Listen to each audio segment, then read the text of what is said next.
Bismillahirrahmanirrahim. Assalamualaikum warahmatullahi wabarakatuh.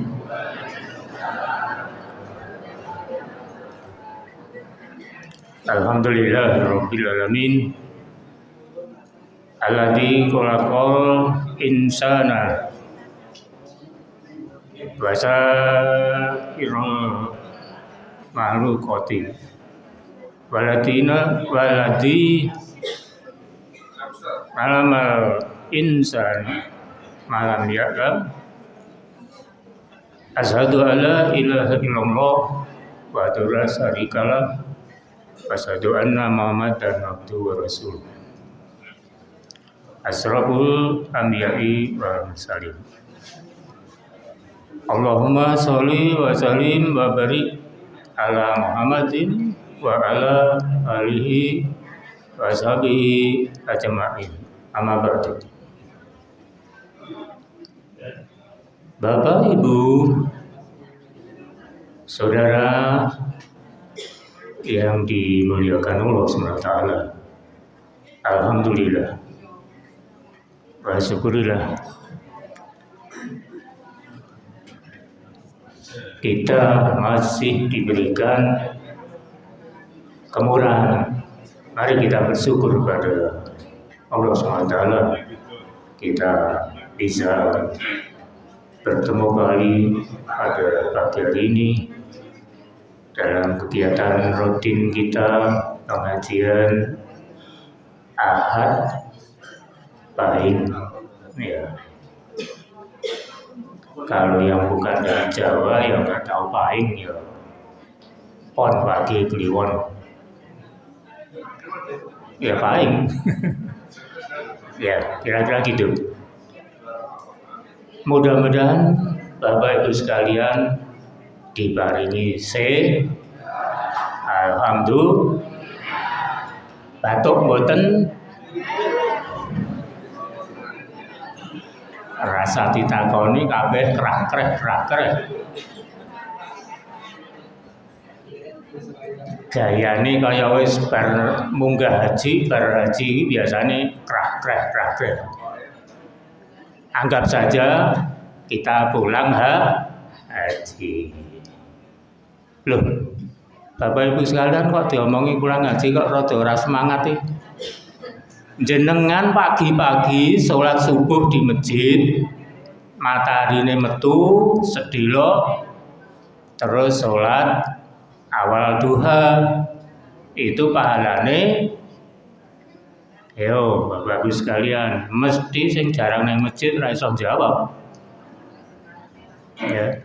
Kuwi padha karo melaksanakan haji atau umroh. Ayo ke masjid, Bapak Ibu sekalian, esok sing nek do kesusu nyambut gawe ora apa tinggal. Ya. Bapak Ibu sekalian, ini sudah lewat berapa menit, tetapi saya memaklumi terutama sing manten anyar ora bakal gelem tangi ademe raka. Ya wis. Ya yang manten anyar manten lawas isih ngono ya wis bangeten. Ya Bapak Ibu sekalian, kita udah dirawuhi ustadz kita ya. Ini masih muda, saya tadi malah bingung ya setahun ini tapi lali ya. Asmanipun Muhammad Asnan Nazar STHI MAG. PhD-nya, doktornya nyusul lagi dinteni neng Turki. Beliau ini sedang kuliah di Turki tapi istirahat dulu sebentar. Ya, Melayu kan nganggo kesel, istirahat sebentar. Mudah-mudahan nanti dimudahkan segera selesai S3-nya. Beliau sekarang aktif terakhir di sama-sama Pak Nurkolis yang di Gedong Kuning, yaitu di UAD. Mudah-mudahan nanti apa yang sampaikan bisa mencerahkan kita sekalian. Beliau ini masih muda, bapaknya dulu biasa kami panggil di kantor untuk ngisi pengajian. Sinten sing ngertos? Nggon undangan rata sebut ya. Bapaknya itu tetanggane Hamka di Padang. Pundi Mas? Bukit Tinggi. Jadi kalau nama panjangnya nanti saya nggak hafal, tapi yang jelas almarhum Profesor Dr. Yunahar Ilyas. Mungkin ada banyak yang kenal, kalau orang dari RM ini Mak Yukri kenal, itu teman dari kita dulu. Saya sedang komunikasi dengan almarhum dulu, masjid ini masih baru, Pak tolong nanti diisi masjid baru kami. Oh ya Mas, nanti kalau ada waktu. Ternyata tidak ada waktu, duluan menghadap yang puasa. Mudah-mudahan husnul khotimah. Ini penggantinya sudah ada, mudah-mudahan nanti bisa menyampaikan dengan baik pada kita sekalian. Saya rasa lebih baik pengajian dulu, nanti pengumumannya di belakang, karena oke banget pengumumannya Mas gitu ya nanti. Demikian Bapak Ibu sebagai pengantar, kami silahkan langsung aja kepada Mas Muhammad Hasnan Nahar untuk menyampaikan pencerahannya pada pagi hari ini. Monggo, silakan. Assalamualaikum warahmatullahi wabarakatuh.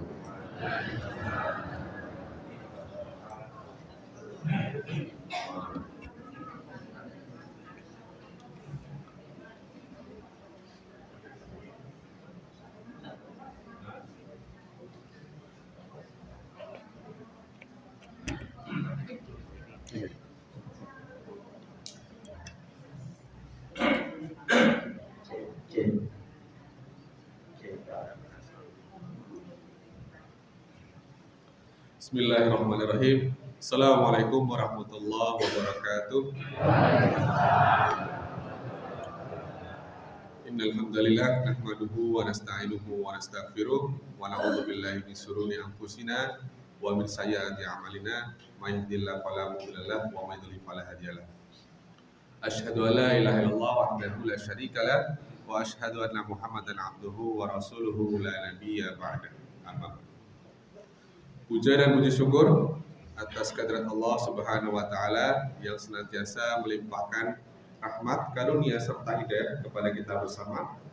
Salawat serta salam tak lupa kita haturkan kepada Nabi Allah Nabi Muhammad sallallahu alaihi wasallam, kepada para sahabat, tabi'in, tabi'ut tabi'in, dan juga semoga jamaah sekalian, Bapak Ibu, kelak nanti akan mendapatkan syafaat dari Nabi Muhammad SAW. Jadi kita tidak hanya dipertemukan pada masjid pada hari ini, tapi semoga dengan keras kita akan dipertemukan pula di surga. Tapi syaratnya satu, Bapak Ibu. Syaratnya masuk surga itu satu, apa itu? Meninggal dunia. Jadi kalau mau duluan, bukan mendoakan ya, bisa duluan. Baik. Jadi tadi saya diperkenalkan sebagai anaknya siapa begitu ya. Kalau saya lebih nyaman ibu-ibu dan bapak-bapak mengenal saya sebagai saya. Sebagai Mas Hasnan, ya, sebagai Ustadz Hasnan, sebagai anak ya mungkin ya, karena saya setara dengan anak bapak dan ibu sekalian yang ada di sini. Saya 29 tahun, jadi mungkin di sini saya akan memposisikan dirinya sebagai seorang anak yang kebetulan punya ilmu sedikit, ya, dan nanti akan saya berbagi kepada orang tua saya yang ada di sini. Ya, jadi saya pulang dari sini saya sudah punya ibu, ya, ibu-ibu baru dan juga bapak-bapak baru, begitu ya. Nanti kalau begitu saya bisa diberi uang jajan. Baik. Jadi majelis pada tahap yang berbahagia ini, ya, satu diantaranya adalah agar kita mendapatkan, ya, berkah dari menuntut ilmu. Karena orang yang menuntut ilmu itu menjadi satu bagian yang beriringan setara dengan orang yang beriman.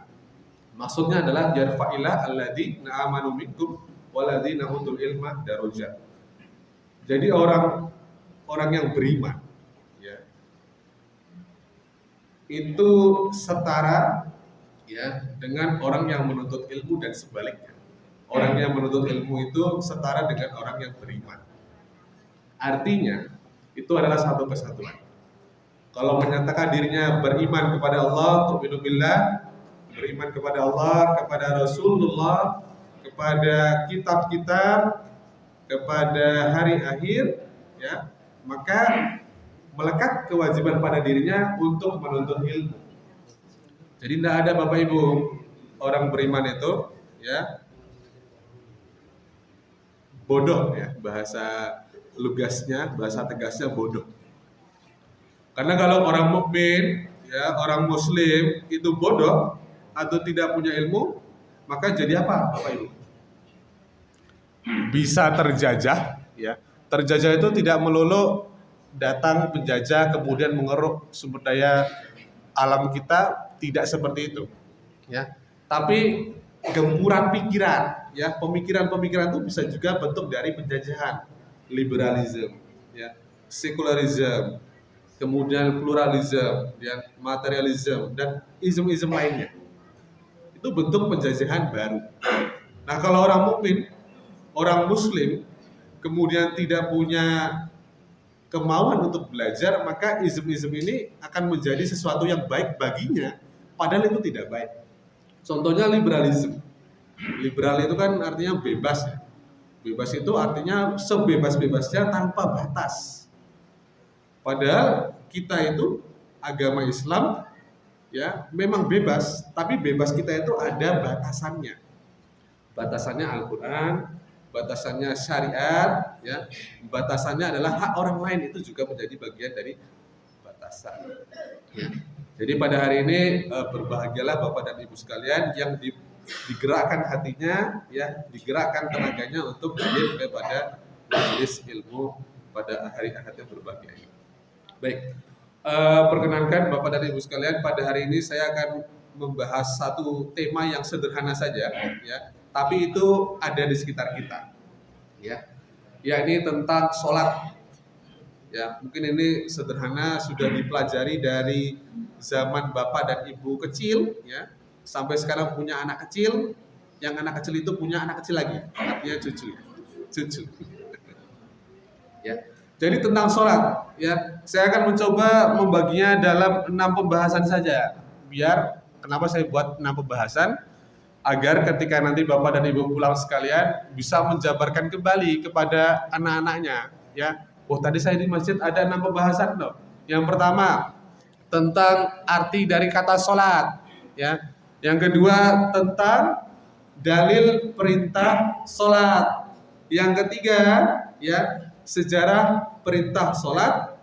Yang keempat adalah keistimewaan sholat. Yang kelima rukun, syarat wajib, dan juga syarat sah dari sholat. Dan yang keenam adalah manfaat gerakan sholat bagi kesehatan. Ya. Saya mungkin bukan dokter, ya, tapi tadi karena saya ingin membaca dan saya tertarik dengan sesuatu hal yang integrasi, interkoneksi. Artinya agama dihubungkan dengan ilmu pengetahuan, baik itu medis, baik itu sosial. Nah, maka kita bisa mengambil hikmah atau ibrah dari syariat. Ya. Jadi tidak hanya sholat, ya, tidak hanya puasa, tapi ada loh manfaat yang itu berkaitan dengan kesehatan. Nah, contohnya itu sholat. Nah, yang pertama, ya, Bapak dan Ibu sekalian, kita akan yang pertama tentang arti dari kata sholat. Ya. Kalau secara bahasa, ya sholat itu sholli alaihim, ya inna sholata sakanul lahum. Ya. Artinya sholat itu berdoalah ya bagi kalian alaihim, ya inna sholataka, dan sesungguhnya doa kalian itu sakanul lahum, menjadikan ketentraman hati. Ya. Jadi sholat secara bahasa itu diartikan sebagai doa. Nah, hanya saja banyak dari yang mungkin tadi ya terlalu pintar. Khususnya saya dahulu di UIN Sunan Kalijaga di Fakultas Akidah Filsafat ya. Jadi banyak sekali mahasiswa yang memang pintar sekali, tapi saking pintarnya akhirnya bisa memanipulasi makna ayat. Nah, contohnya tadi surat At-Taubah 103 ini yang mengatakan bahwa sholat itu adalah doa. Maka mahasiswa ini ya mengatakan bahwa sholat itu cukup dengan berdoa. Ya. Sholat itu cukup dengan berdoa. Ya, ini kan tidak salah juga, karena berdasarkan surat At-Taubah ayat 103. Tapi ya tidak benar juga, ya. Karena tadi ini terlalu pintar, akhirnya memanipulasi makna ayat. Ya. Yang dimaksud dengan washolli alaihim inna sholataka sakanul lahum, ya, artinya ya, sholat ini diperuntukkan sebagai doa. Bukan bentuknya hanya doa. Ya. Apalagi selanjutnya dalam ayat yang sama dikatakan ya innallaha sami'un alim. Allah itu maha mendengar dan maha mengetahui. Tambah lagi. Jadi sholat itu cukup dengan berdoa karena Allah maha mendengar, Allah maha mengetahui. Ya. Nah, ini salah kaprah. Ya. Salah kaprah. Jadi sholat itu ya kalau secara bahasa betul berdoa. Tapi bukan yang diartikan berdoa seperti selama ini ya, hanya berdoa ya menadahkan tangan, atau bahkan lebih parahnya Bapak Ibu, doanya itu kan bisa di dalam hati ya. Ya. Jadi sholat itu doa itu bisa di dalam hati, yang artinya sholat itu ya cukup di dalam hatinya saja. Maka paling ekstrimnya adalah sholat itu adalah hubungan antara manusia dan Tuhannya yang hanya Dia yang tahu. Jadi nggak perlu tanya, kamu sholat nggak perlu, itu bukan urusanmu, urusan saya dengan Tuhan. Ya. Nah, ini ada Bu, ini fenomena Bu. Ya. Jadi ini dulu teman-teman saya Bu. Ya. Jadi saya dulu kenapa dilarang untuk kuliah di UIN, dulu ya Bu, kalau sekarang sudah sangat bagus. Dulu itu karena memang terkenal di jurusan akidah filsafat. Ya. Itu banyak mahasiswa yang terlalu pintar dan akhirnya memanipulasi ayat dan hadis. Ya, tapi itu zaman dulu. Ya. Maka tidak heran ketika saya dulu ospek, senior saya yang jurusan itu, ya akidah filsafat, ya akhirnya memang seperti itu. Ya. Tapi sekali lagi ini individu. Ya. Kita tidak bisa menyalahkan satu wadah ketika ada satu orang yang salah. Ya. Kalau dalam kaidah itu, ketika ada tikus di dalam dapur, bukan dapurnya yang dibakar, tapi tikusnya yang dimusnahkan. Nah, itu secara bahasa. Secara istilah, ya, sholat itu adalah perbuatan, ya, perkataan yang dimulai dengan takbiratul ihram, ya, Allahu Akbar, dan diakhiri dengan salam. Ya. Jadi sholat itu jelas, ya, jelas tata caranya.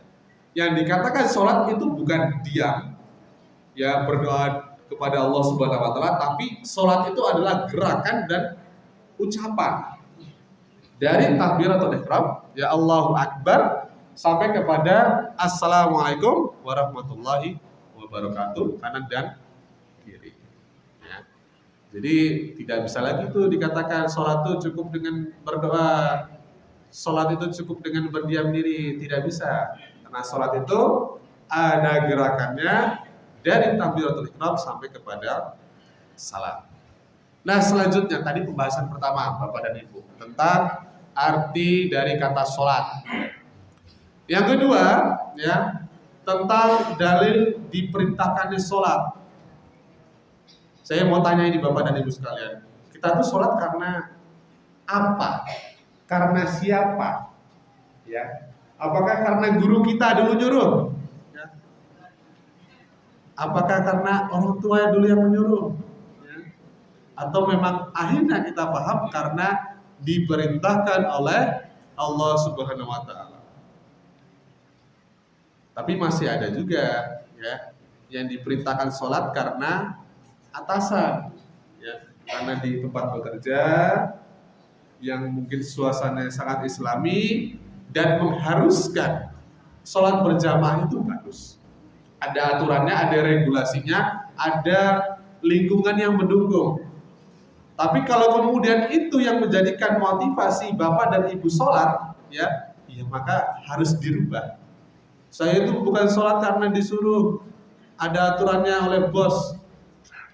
Saya itu sholat bukan karena saya kebetulan dosen, karena teman-teman dosen lainnya sholat juga. Ya. Atau saya sebagai orang tua, ini yang paling sering Bapak dan Ibu sekalian. Saya itu sholat karena memberi contoh kepada anaknya. Loh, tidak bisa juga. Kita sholat bukan untuk anak. Ya. Kalau nantinya untuk dicontoh, itu betul. Tapi kalau motivasi kita sholat karena memberi contoh, itu berbeda.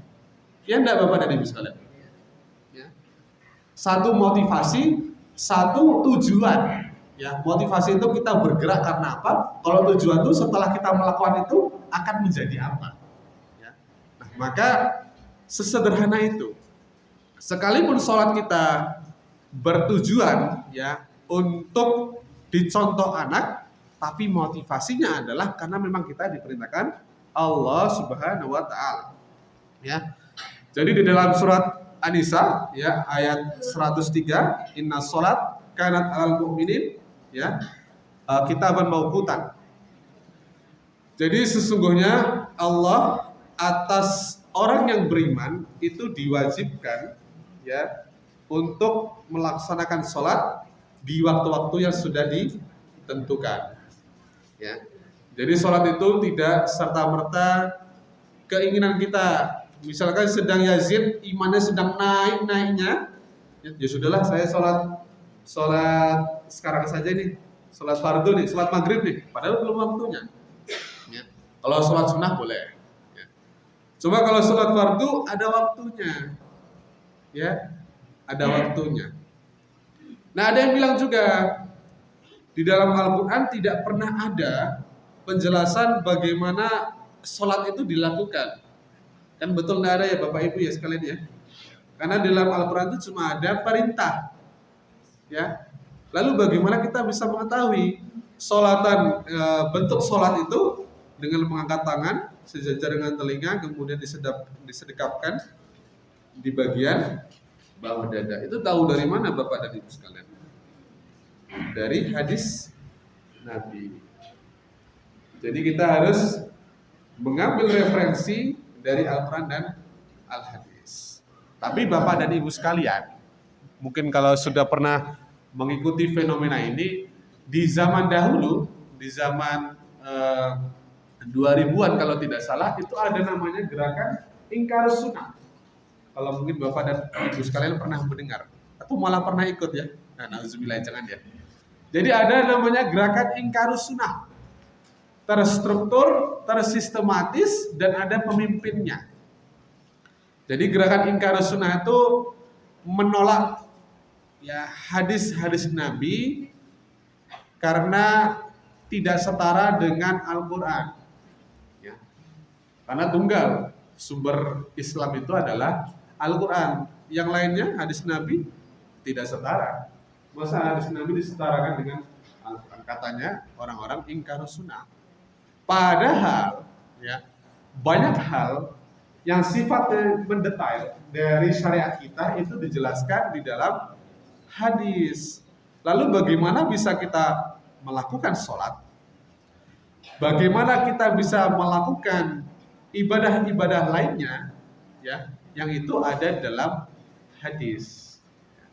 Oleh karena itu, dalam mengambil referensi ataupun hujjah itu di dalam Al-Quran dan Al-Hadis. Baik, kembali kepada sholat, dalil perintah sholat. Maka dijelaskan di dalam hadis Nabi, riwayat Muslim, itu penjelasan ya, waktu-waktu kapan kita sholat. Ya. Yang pertama, waktu zuhur. Ya, waktu zuhur itu idza zalat asyamsu wa kana dhillu rajuli katulihi. Jadi ketika matahari yang ada di atas itu cenderung condong ke mana barat? Sana ya. Barat. Condong ke arah barat. Dan bayangannya itu ya itu apa namanya? Sejajar dengan badan kita. Jadi kalau kita keluar ya, melihat ke atas, melihat ke bawah, nggak ada bayangan kita, nah itulah mulai waktu zuhur. Ya, jadi dhillu rajuli katulihi. Jadi seseorang itu apa namanya? Segaris dengan bayangannya. Nah, itu mulainya. Ya, mulai waktu zuhur. Malam yahdurul asr dan belum memasuki waktu sholat asar. Jadi itu yang pertama, waktu zuhur. Ketika matahari cenderung ke arah barat dan bayangan kita itu setara dengan badan kita. Yang kedua, waktu asri malam tasfuru samsu. Jadi waktu asar itu ketika matahari di atas itu belum menguning. Ya. Kalau sekarang memang tidak perlu ya Bapak Ibu kita melihat matahari karena sudah ada kalender, sudah ada jam. Tapi kalau seandainya, ini kita berbicara seandainya Bapak sekalian sedang berpetualang ya. Mungkin karena capek di rumah, tiba-tiba punya ide untuk berpetualang di hutan ya atau di kebun. Ya. Nggak ada handphone. Ya. Mungkin kata lain nyasar lah ya, nyasar tersesat mau sholat. Bagaimana mengetahuinya? Lihat langit. Ya, langit itu kan bagian dari kauniyah. Ya, yang kita bisa lihat alam semesta. Kita bisa lihat tanda-tandanya. Ya. Kita bisa tahu waktu sholat dari langit. Mungkin sama seperti para pelaut ya, Bapak Ibu ya, itu kan melihat juga tanda-tanda yang ada di langit. Mereka mau ke arah mana itu berdasarkan apa yang dilukiskan di langit. Kemudian ada waktu maghrib, waktu sholatil maghrib malam yagib asyafaq. Jadi ketika maghrib itu selama awan merah itu belum menghilang. Jadi di ufuk barat itu nanti ada seperti kalau kita bilang senja ya, kalau kata anak muda ya. Itu maghrib ada warna merah ya. Warna merah sebagai petanda bahwa kita mulai untuk sholat maghrib. Nah selama warna itu belum hilang, itulah waktu maghrib. Jadi memang waktu maghrib itu sangat singkat Bapak Ibu sekalian. Hanya sekitar berapa kalau kita jam itu? Jam 5:30 sampai 6:30 ya, Ibu ya. Jadi hanya 1 jam kita sholat maghrib. Jadi sholat maghrib itu paling susah dikondisikan kalau kita sambil. Misalkan kita baru lapar nih, baru buka puasa nih, ya, baru buka puasa. Ada yang tipenya makan berat langsung, seperti saya. Ya. Saya itu susah menahan lapar.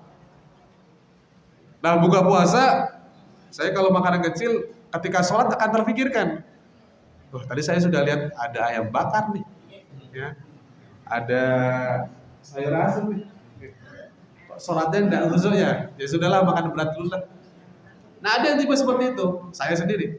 Ya. Tapi akibatnya sholat maghrib yang pendek, sedangkan makan itu terlalu dinikmati, belum nanti ada jeda istirahat bernapas, akhirnya kita sholatnya di akhir waktu. Maka baiknya, dan saya kadang memaksakan diri, ya sudahlah kita sesuai dengan apa aturan dulu, ya artinya sholat di awal waktu, waktiha, ya. Tapi kalau kemudian sekali dua kali teringat apa itu lauk pauk, ya sudahlah kita anggap sebagai kelalaian manusia. Tapi kita tetap melakukan sholat maghrib tepat waktu. Kemudian sholat isya, waktu sholat isya ila nisfi laili al-ausat. Ya, jadi sholat isya itu hingga tengah malam. Nah ini juga kadang banyak godaan lagi ya Bapak Ibu sekalian ya. Ya. Setelah maghrib kita tadi baru makan, ya, kemudian ada pekerjaan, mengetik, membaca buku, bermain dengan cucu, loh tiba-tiba kok sudah jam 11, tiba-tiba kok jam 10, sudah ngantuk, ya. Mau ke kamar mandi untuk berwudu, kok kakinya berat, ya, seperti ada yang gendoli, kok ternyata cucunya yang gendoli, ya. Akhirnya lewat tengah malam, ya. Sudah habislah waktu. Tapi ada yang mengatakan, ya, bahwa sholat isya itu, jadi sholat itu batasannya adalah waktu sholat berikutnya. Jadi ada yang mengatakan kalau kemudian ini karena hadis Nabi riwayat Muslim, ya, mengatakan bahwa sebelum sampai tengah malam. Jadi waktunya jam 12 malam. Tapi ada yang mengatakan bahwa dari ulama, ya, sebagai alternatif ya Bapak dan Ibu sekalian, bahwa ya waktu sholat itu berhenti ketika masuk kepada waktu sholat lainnya. Dalam artian waktu sholat isya itu berhenti atau selesai ketika sholat subuh masuk. Ya tapi ini kita anggap sebagai sebuah apa namanya? Ya biasa ya dalam fikih, usul fikih itu ada namanya perbedaan. Yang terakhir adalah sholat subuh, ya waktu sholat subuh min tuluhil fajri malam tatlu asyamsu. Jadi sholat subuh itu dimulai dari terbitnya fajar sampai sebelum matahari terbit. Tadi Bapak Ibu lihat fajar enggak hari ini? Atau langsung datang saja ke masjid? Karena kadang kita susah membedakan mana fajar. Ya, fajar itu mana sih? Apa tetangga kita? Fajar itu yang mana sih? Ya. Nah nanti kalau di sini ada Bapak dan Ibu sekalian yang fokus terhadap ilmu astronomi bisa dijelaskan lain waktu.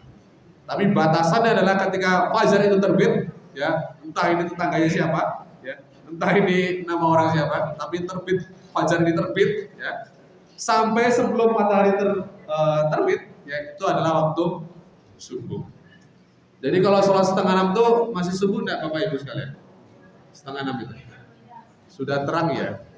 Berarti kita itu selesai sholat subuh jam berapa? Kalau hari ini jam 5 ya. Nah itu poin yang kedua ya. Kalau yang pertama tadi arti dari kata sholat, yang kedua adalah tentang dalil perintah sholat. Kita lanjut nggak nih Bapak Ibu ke poin ketiga? Lanjut atau dibuat bersambung? Yang ketiga ya, sejarah diperintahkannya sholat. Ya, Bapak Ibu tahu Isra Mi'raj? Ya, jadi Isra itu adalah perjalanan Nabi dari Masjidil Haram ke Masjidil Aqsa.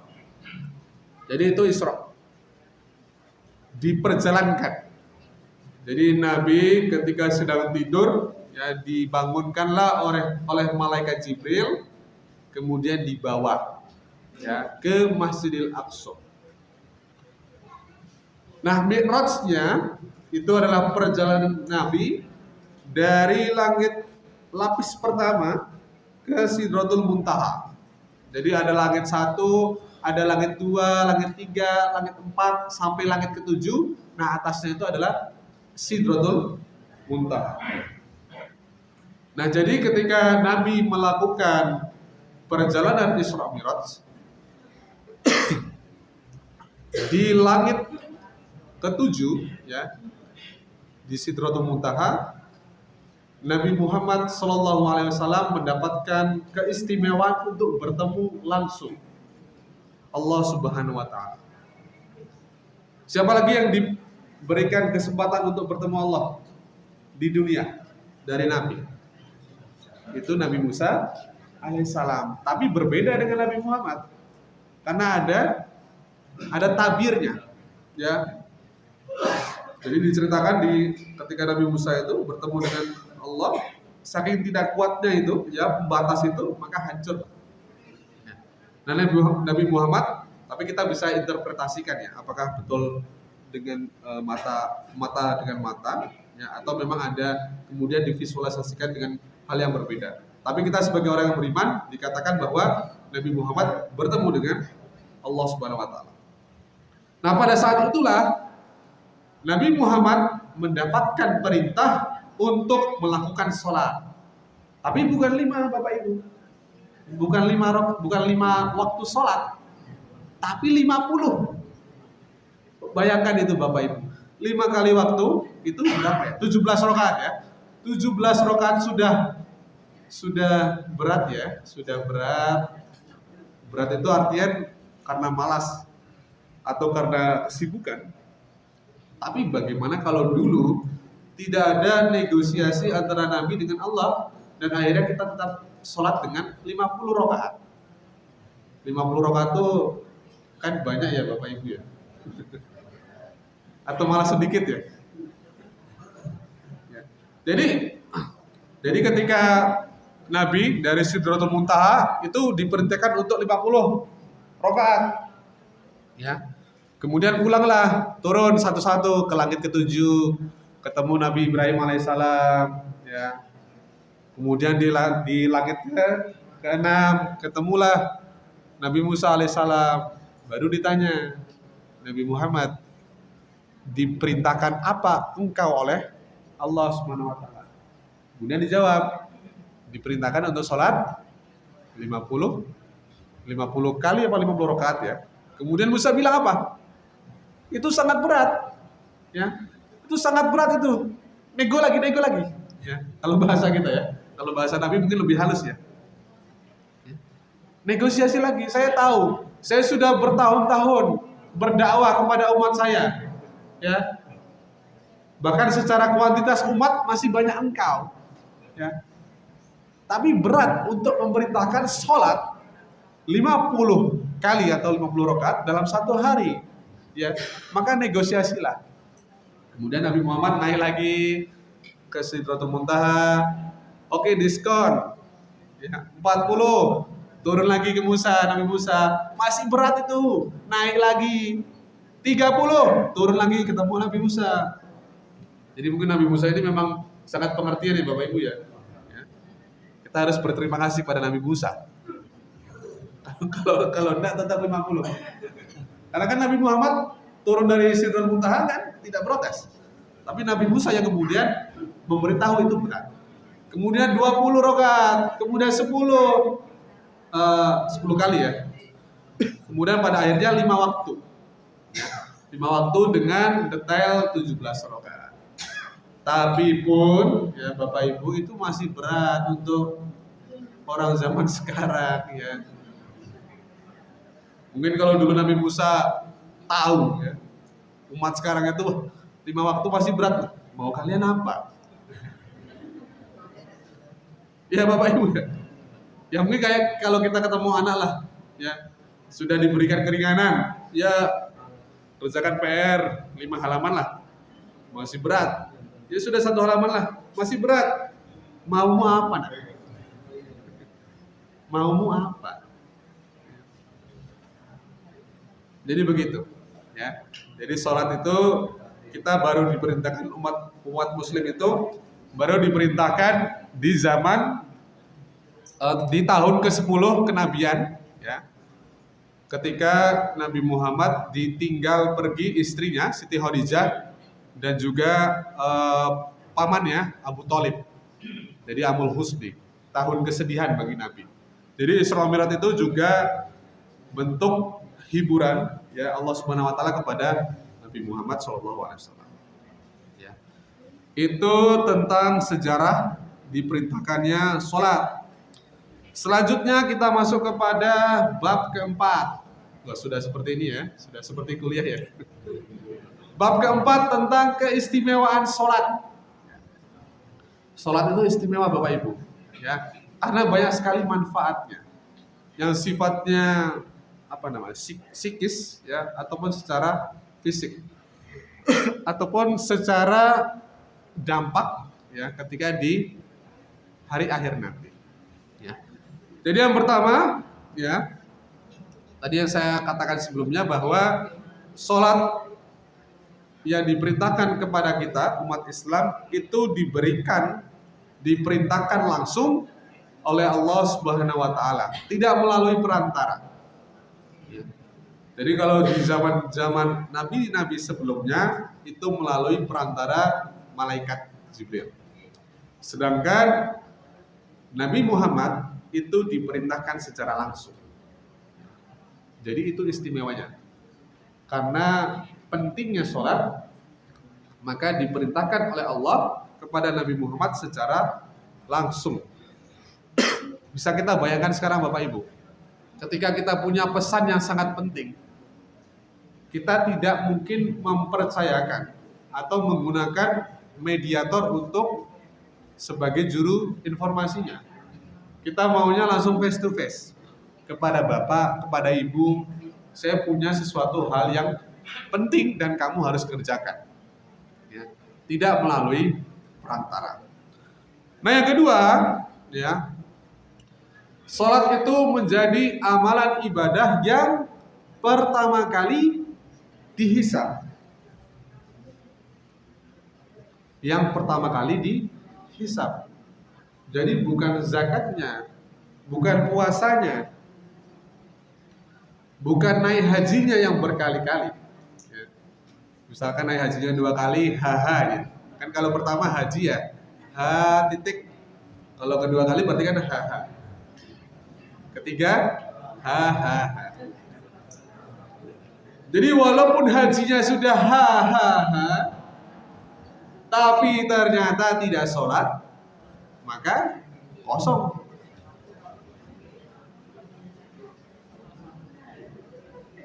Maka yang perlu diperhatikan adalah sholat kita 5 kali dalam 1 hari.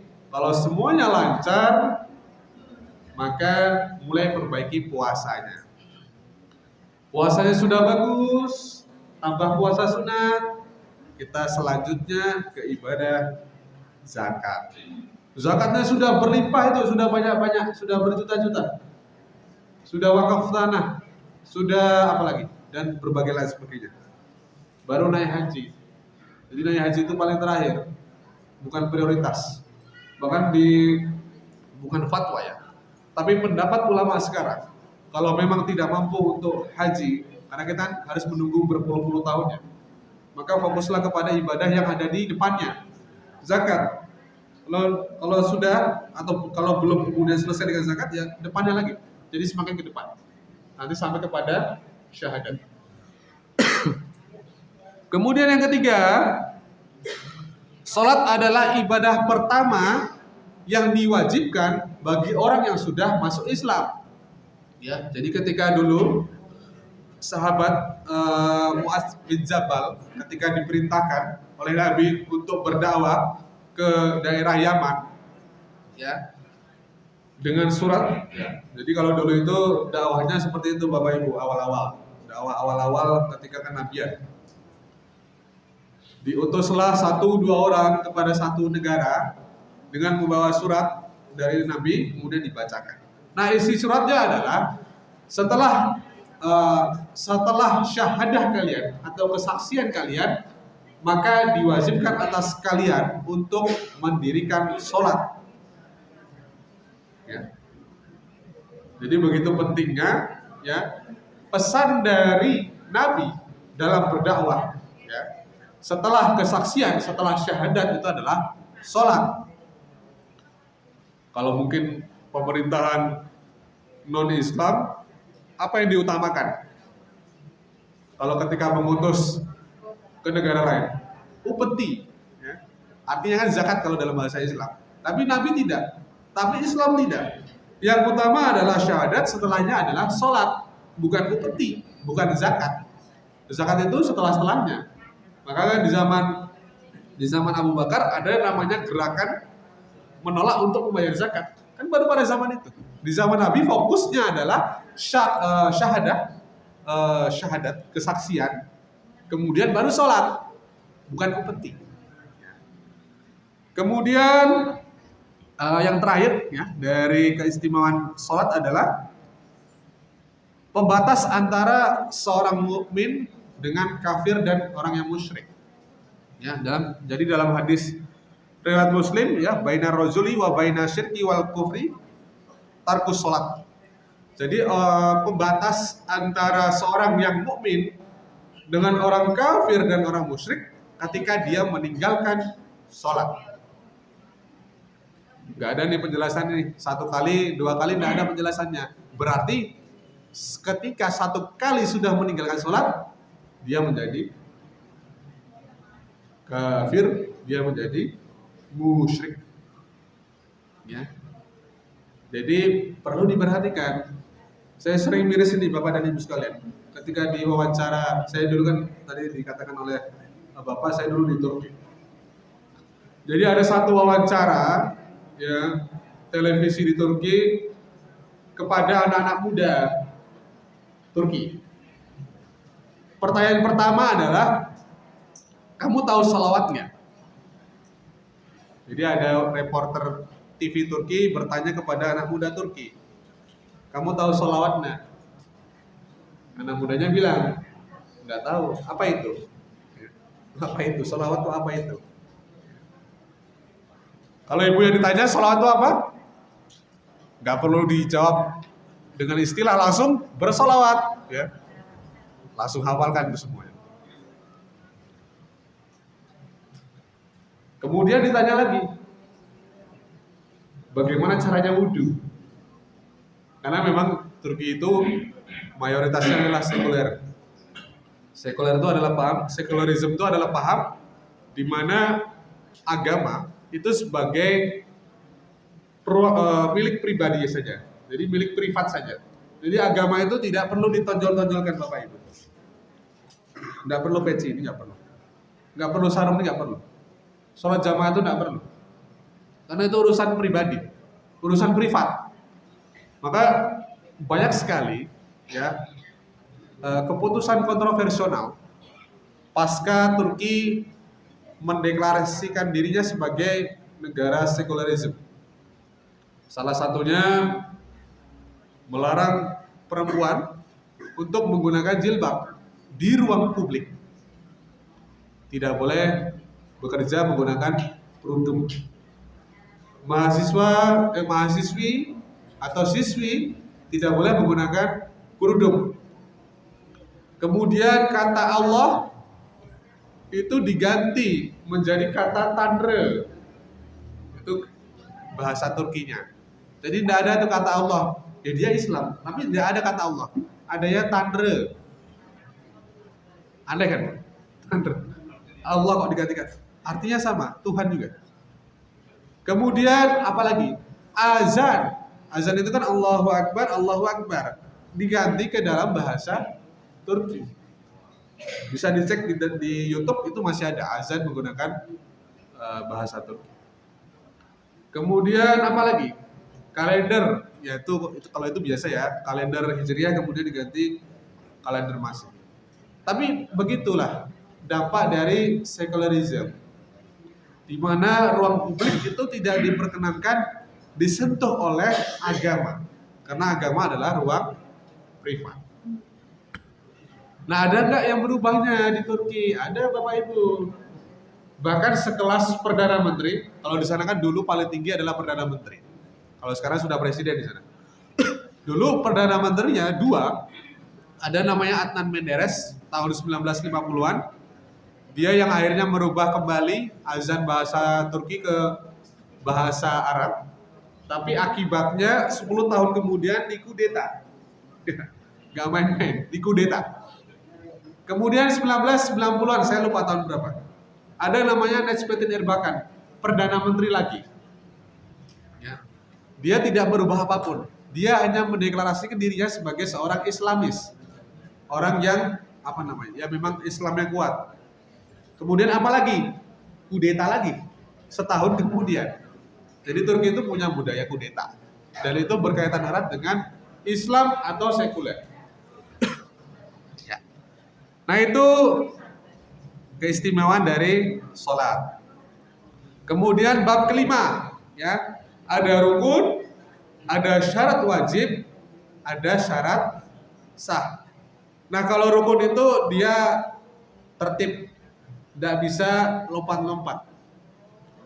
Jadi tidak bisa itu kalau sholat tiba-tiba sujud dulu, boleh enggak? Allahu Akbar, tiba-tiba langsung sujud, ya. Itu antara dia ngantuk atau pingsan ya, Bu.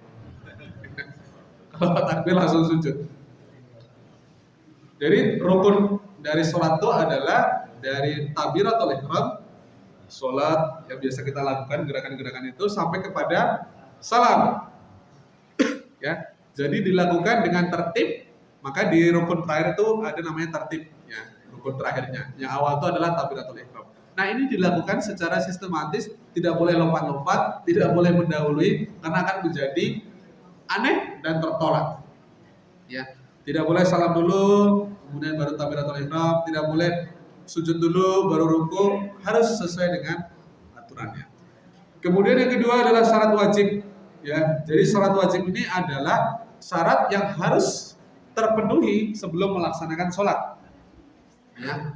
Yang pertama adalah Islam. Bapak Ibu, Islam? Islam ya? Alhamdulillah. Jadi sudah boleh, sudah wajib, karena syarat wajib. Yang kedua, balik. Balik itu tandanya apa? Kalau laki-laki, mimpi basah. Kalau perempuan sudah datang bulan. Di sini kayaknya udah balik semua ya. sudah berkali-kali ya. Yang terakhir, syarat wajib berakal. Di sini ada yang orang gila? Angkat tangan. Saya enggak ya. Nah, karena ibu sudah Islam, sudah balik. Oh, adanya belum ya? Belum balik ya? Oh, ada. Tapi berakal dia. Dan berakal, maka dia wajib untuk sholat. Kecuali tiba-tiba sudah balik nih, sudah Islam, tapi hilang akalnya. Ya, mungkin karena putus cinta, karena di PHK, ya. Kemudian hilang sesaat akalnya, maka sejak itu sampai dia sadar kembali, dia dihilangkan tanggung jawab untuk melakukan sholat. Jadi kalau ada remaja dia nggak sholat, bilang, kamu gila ya? Ya saya gila pak, ya sudah, nggak usah sholat dulu. Tapi kalau dia marah, enggak, saya sehat kok, saya waras, ya sudah sholat. Kalau kamu nggak sholat, kamu gila. Kemudian syarat sah. Jadi kalau syarat sah itu kita bisa melakukan sholat dan itu diterima sebagai sebuah kesahan, ya, ketika terpenuhi. Jadi yang pertama adalah suci dari najis dan hadas. Jadi ada najis ringan, ada najis berat, ada najis yang bisa dibersihkan dengan dengan diairi saja, ada yang perlu dengan tambahan tanah. Ya mungkin Bapak dan Ibu sudah sangat paham tentang itu. Kemudian menutup aurat. Ya, menutup aurat itu jelas. Kalau laki-laki, jelasnya batasannya jelas ya. Tapi bukan kemudian menghilangkan kepantasan. Jadi aurat laki-laki itu kan emang pusar ya, sampai lutut ya. Itu menutup aurat. Tapi boleh nggak sholat nggak pakai baju? Sah ya, tapi nggak pantas. Dan tadi, berarti dia tidak terpenuhi syarat wajibnya karena tidak berakal. Karena kan gila ya nggak pakai baju atas ya. Kalau kamu sholat nggak pakai baju atas, berarti kamu gila ya sudah. Tapi kalau dia waras, dia tidak pakai baju atas, tertutup pusarnya, ya sah. Tapi ya udah pantas tuh. Menghadap Pak RT saja bajunya rapi, masa menghadap Tuhan bajunya hilang bahan. Yang perempuan juga begitu, ya, menutup aurat. Jadi menutup aurat itu bukan melapisi aurat ya. Jadi kan ada yang bajunya atau mungkin mukenanya, saya nggak tahu ada model baru tuh mukenanya slim fit. Jadi mukena itu apa? Garis lurus. Kan kalau mukena kan berkembang ya. Gini ya bentuknya ya. Ada model baru dia slim fit itu. Garisnya ke bawah itu. Nah itu enggak betul itu. Jadi itu menutup aurat. Kemudian di tempat yang bersih dan suci. Nah, bersih dan suci ini kan asumsi ya. Asumsi itu dugaan. Jadi, apakah ini sajadahnya bersih? Asumsinya bersih. Karena tidak terlihat ada noda, tidak ada bau, kita asumsikan ini bersih. Nah, kalau kita bisa pastikan dari awal, misalkan sejadah kita yang memang di bawah itu suci bersih, ya itu boleh juga. Tapi kalau kemudian kita datang ke masjid, kan ini belum tentu bersih. Tapi kita asumsikan ini bersih karena tidak berbau, tidak ada nodanya, ya. Karena kalau kemudian kita mempersulit diri, wah ini kayaknya pernah diinjek Pak Joko deh. Pak Joko habis dari mana ini? Pernah diinjek Pak Dimas atau siapalah, ya. Kan bisa saja ini kotor. Tapi kita asumsikan bersih karena mudah memudahkan. Kemudian telah masuk waktu sholat. Tadi yang saya katakan, kita tidak bisa seenaknya untuk sholat. Sedang naik imannya, saya pengen sholat, tidak bisa. Ya. Ada waktunya tadi, hadis riwayat Muslim. Kemudian, nah ini terakhir nih, menghadap kiblat. Kiblatnya mana? Mana ya? Ada enggak yang melawan kiblat? Ada enggak? Siapa? Ada, namanya orang bingung. Yang bingung kiblat. Jadi kalau kita misalkan di suatu kota, ya nggak ada kompas, kebetulan kotanya mayoritas non Muslim, kita nggak tahu nih mana barat di mana. Oh, mana kiblat? Karena belum tentu barat ya. Mana kiblat nih? Ya sudah. Itu ada namanya istihad. Ya. Istihad tuh. Itu sudah ya terakhir ya. Nah yang terakhir nih dari pembahasan kita ada bab 6. Manfaat gerakan sholat bagi kesehatan. Saya memang sarjana teologi, magister agama, tapi saya bisa membaca.